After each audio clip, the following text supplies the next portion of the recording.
কৃষ্ণ। এই সেই সোনার তাল গাছ, দেখুন বৃন্দাবনে অবস্থিত। যে সোনার তাল গাছের কথা শুনেছেন, এই সেই সোনার তাল গাছ বৃন্দাবনে অবস্থিত। তো এটা হচ্ছে গোবিন্দজি টেম্পল, গোবিন্দজি টেম্পলের পাশেই অবস্থিত। তো আপনারা যারা যারা বৃন্দাবনে আসবেন অবশ্যই সোনার তাল গাছ দর্শন করবেন। দেখুন আমি এখন মন্দির দর্শন করাচ্ছি।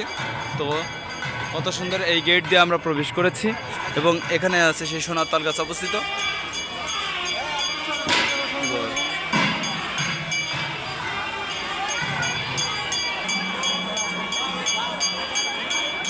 এই দেখুন এই সে মন্দির, এই মন্দিরে আমি উঠলাম, প্রবেশ করলাম। সবাই দর্শন করুন। এখানে আমাদের খুলনার টিম অবস্থিত আছে। এই যে হরি হরি বল, রাধে রাধে। সবাই মন্দির দর্শন করুন।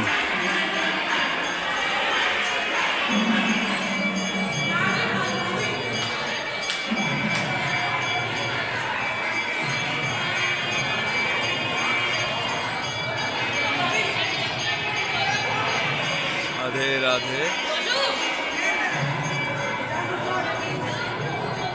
দেখুন কত সিনারি দেওয়া আছে এখানে, সেই ভগবানের ইতিহাসগুলো দেওয়া আছে অনেক সুন্দরভাবে।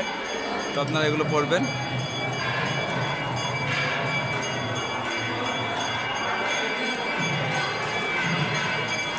সুন্দর মন্দির।